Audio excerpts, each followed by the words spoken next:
Lexus Dirty Maintenance Show.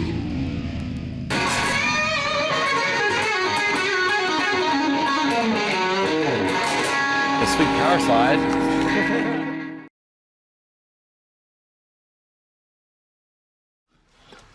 This is a Airmark air handler. Never heard of it.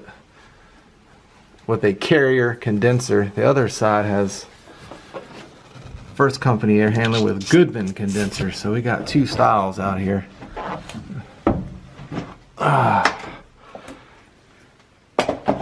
Let's see here. Yeah, there's the 3 amp fuse right there. I got the power off. We'll turn that one off too.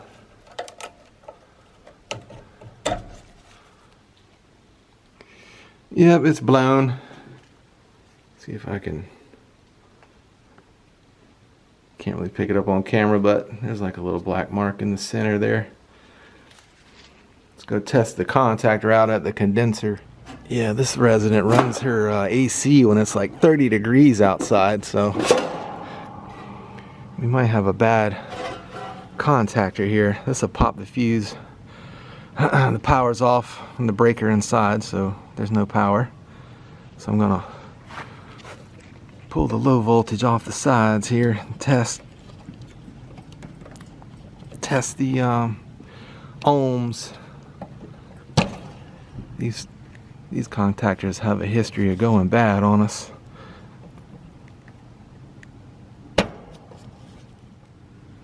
"18 ohms. The contactor's good.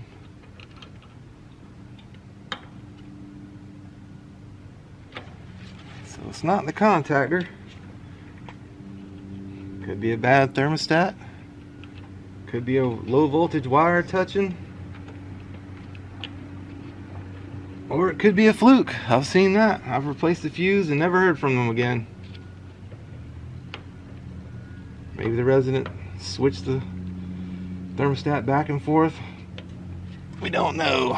We'll button this back up. Go back inside. These look good. No copper showing. Rubbing against the metal. Yeah, low voltage out here is good. Yeah, contactor 18 ohms. I'm gonna call that one good, Skid. Alright, bro, this really looks like crap. And all of these screws here were loose, really loose. I'm talking like multiple turns to get it down. I mean, there's some exposed copper here on this yellow, but it's not touching anything. But these are really loose, so hopefully that's what it was. Like it was arcing and they were so loose. With these low voltage shorts, you never know. So we'll give it a go. Throw another 3 ampere back up in there. This is a new one.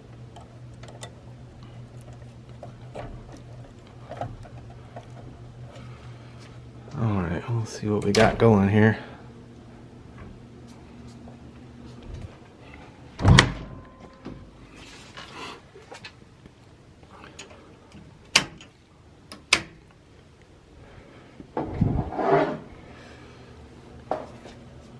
Alright, we got power. Let's try to get some heat going.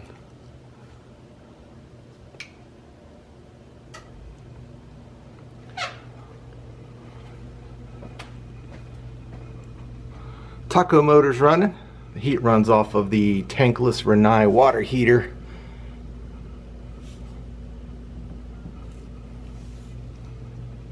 Straight cool system, not a heat pump. My last few videos have been heat pump videos.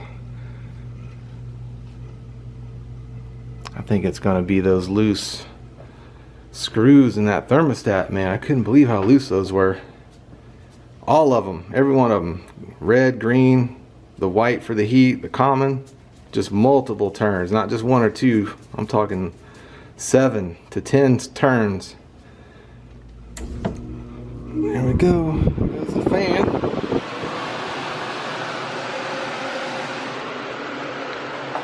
I'll switch it to AC here in a minute. I'm gonna put the cover on. It's been running for about 5 minutes. Nice and hot.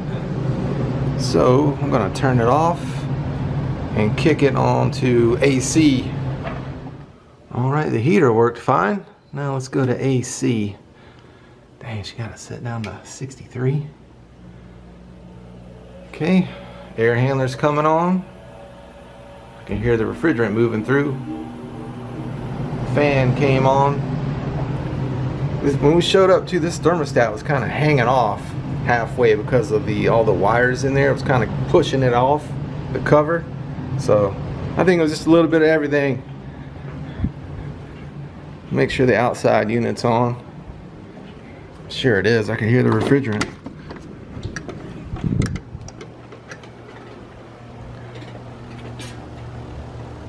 Yep, it's on. It's that one right there, that far right one. First one, all the way over.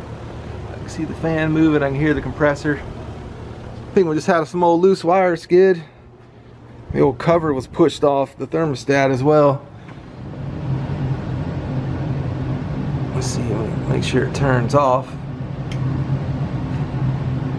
Make sure nothing crazy happens. Runs good in heat, runs good in cool, so we're gonna chalk it up to super loose low voltage wires in the thermostat, plus it was doggone halfway hanging off. Alright, we're gonna leave the heat set to 65. It's 65 in the apartment. I think she's gonna be good to go. What's going on, brosif? I'm at my old property where I used to work, my old stomping grounds.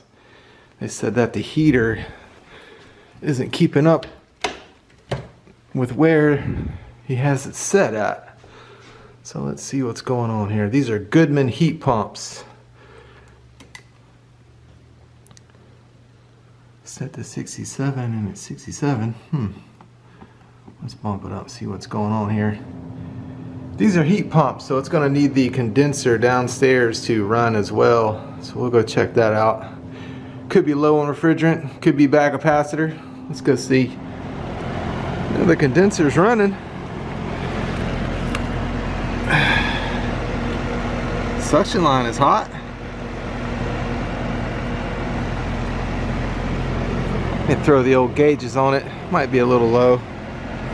Yeah, on these heat pumps, the refrigerant goes in reverse. So instead of going this way through the suction line, it's going this way and then out the suction line.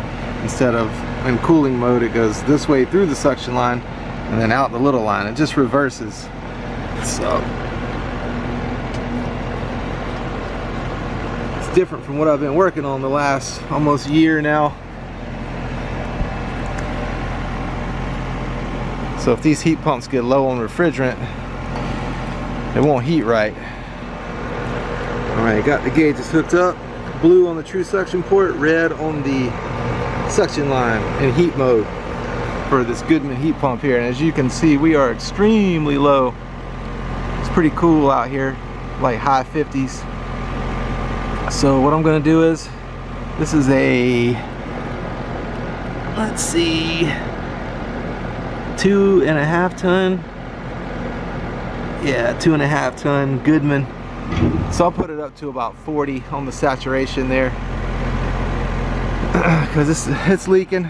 I'm here just helping out today. The guy is by himself, so I'll get him there, get him heating, and then let him know. Alright, just like on a no cooling call, same deal. Get your can, turn it upside down, and bleed the line.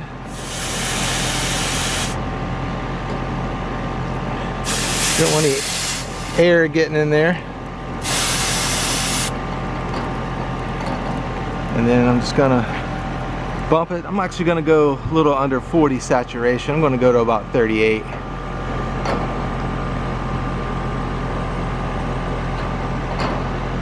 Again, it's really cool out here, so this refrigerant's hard to get in there. Cold day today here in North Florida.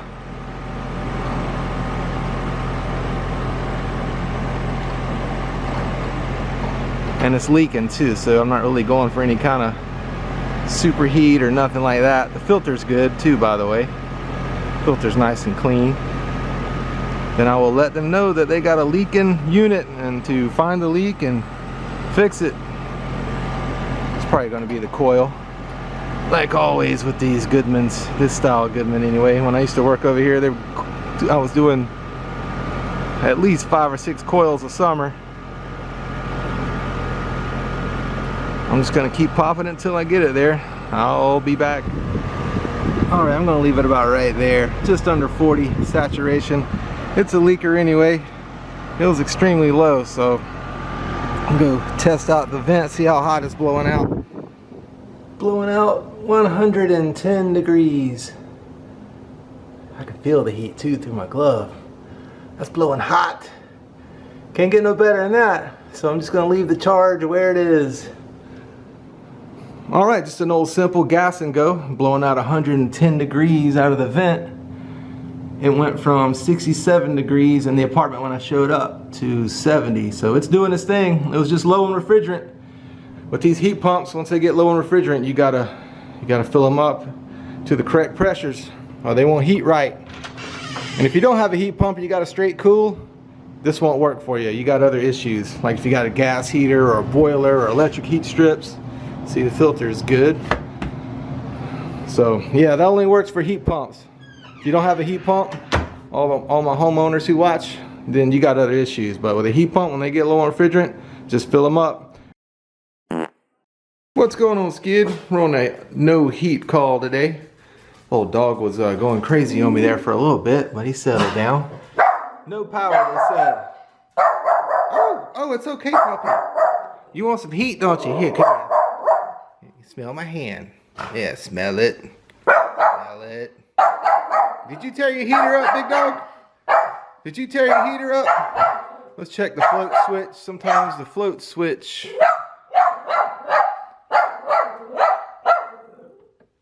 Oh, it's the float switch. There's water in there. We got away with one, big dog. We got away with one. Let's see if it restored the power. Yep, power's back on. Just an old floater. I'm gonna suck it out. Alright, it's running now. So here in North Florida, we run our ACs in the afternoon and our heat in the morning. And that's what happened here. The old float switch filled up with water. So it shut the whole system down. Killed the 24 volts, which is what the thermostat runs on. But it's on now. It was blank when I got here. The old dog settled down finally. So I'm just gonna suck this out with the shop vac and drive on.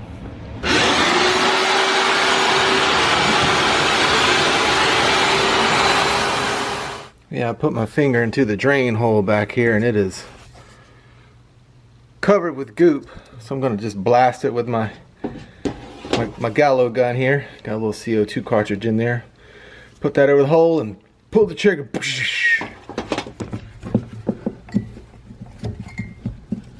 They probably won't need AC for a while. It's going to be cold here for a few weeks anyway.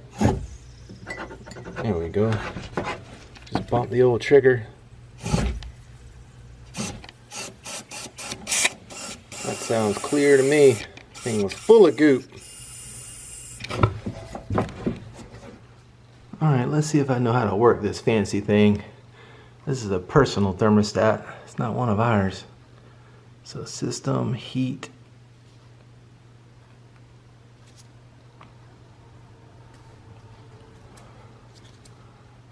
Probably not gonna read with my glove on. There we go. Set to 70. It's 63 in the apartment. So it should come on now. Oh, there we go. Fan is running. Cleared the float switch. Cleared the line. They're gonna be good to go. Easy. Oh, say bye-bye, puppy. Not once did I think the dog was gonna bite me. He didn't put off I'm about to bite you vibes. Oh, 90 degrees and climbing. Can't make it any better than that. They're gonna be good to go. They got some heat now, bro Cephas. It's gone from 63 to 64. That's good. As long as the temp's heading north and not south with the heater on. Alright, Skid, on this call we got a dishwasher not washing the dishes. Says it's not rinsing them good, so we'll get a visual. Do a visual before we dig in. Oh, well, let's go ahead and take this out. Looks like the sprayer arm's broken. See how it's cracked right there? That's cracked. It's called a sprayer arm with the tower. So this goes in here. This is supposed to lift up and spin and spray. But since it's cracked, all this came out. Well, that's a big old booty crack. That. Oh, look at that back there. So we're gonna have to replace this. Easy fix. I'll show you how to do it. Alright, there's a little tab right here in the middle. Just want to get a flat head and gently pull it out, and then it should lift out of there. Don't want to be too crazy because this GE plastic is cheap. So there you go. Yeah, so you gently pull out on that tab with your flathead while pulling up at the same time on the sprayer arm here, and it'll come on out and pop your new one in. Alright, with the sprayer arm out, we can take a good look at that tab I was talking about. So when it's in there, just get your flathead and gently pull this tab out. Don't go too crazy because this GE stuff is plastic and it will break. Cheap plastic, and it gets hot, cold, hot, cold, hot, cold. It just slowly starts losing its elasticity, if you will. So yeah, just gently pull that out, and then the tower will slide out. Alright, we'll get our new one here. Just make sure it works good. Yeah, that's what it's supposed to look like. And then you just push it down, and that tab will grab it and it'll snap in. You'll hear a snap. That's it. Give it a little pull. Easy peasy. That's how you replace a dishwasher sprayer arm with tower. What's going on, Skid? Long time no see. We've got a clogger here. It said the dishwasher, when it drains, fills up the sink. Alright, there we go. We got action now. See, it's clogged. Now it's coming up on the other side. We're running some hot water. Hopefully it'll loosen everything up. Alright, we're going to start pumping this thing with the old Buki stick. Alright, we got a little Dawn in here. We dumped some Dawn in there, cut some grease up. See, it says it right there. Grease cleaning. 3 times the grease cleaning. Alright, now that we got it nice and filled up, we'll put this side in to hold it. To clog that size up. And we'll stop pumping with the old plunger on the disposal side. Jay Booty's gonna hold that down over there. See if we can get some action here.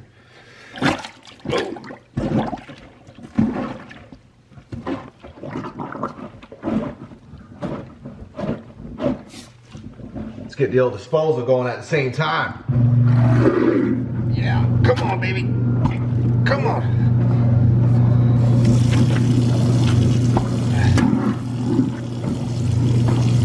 This person cooks burgers and then pours the grease into the sink. So, probably what we got going on here.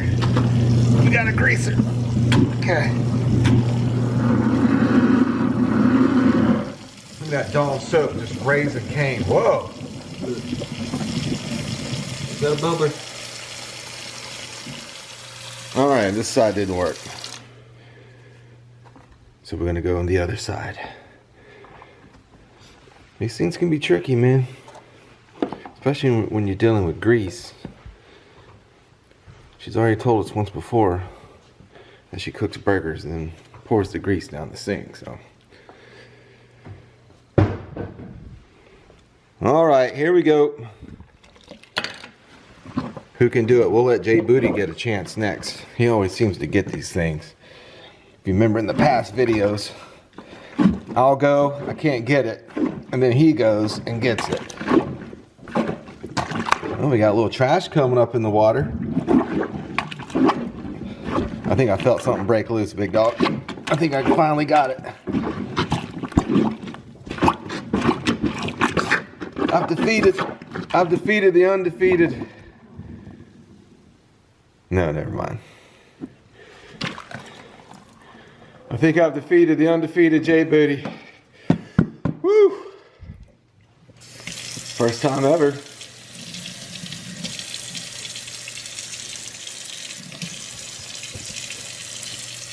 Oh yeah, it's going down. It said that when the dishwasher drains, that it fills up in the disposal, so we'll check that as well.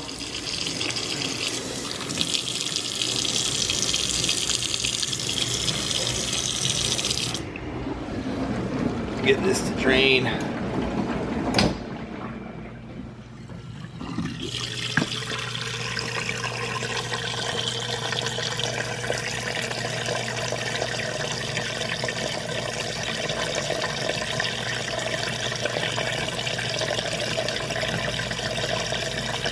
Looking good, looking good. It's not filling up.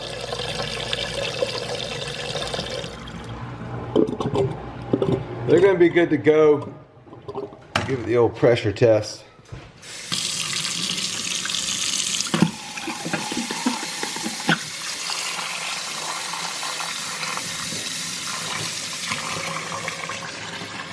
Yeah, it feels like when you got the disposal going and you're pumping on it, turn the disposal on it creates a vacuum. This old J Booty trick he taught me there. Also known as Jordan. It's a nice little trick. Turn the disposal on and then get the pumping. I mean, you can feel the vacuum, man. It's like sucking down your I keep wanting to call it a disposal. It's sucking down your plunger. So we're just going to give them the old pressure test here. Do the one side up, see if it drains, and we'll do the other side.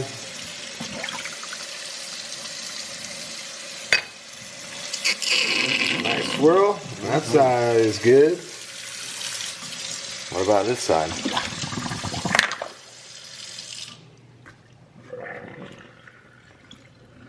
Alright, they're unclogged. It's good for some more grease, so thank y'all for watching. I'm going to try to keep them coming. I know it's been a while. See you in the next one, ladies.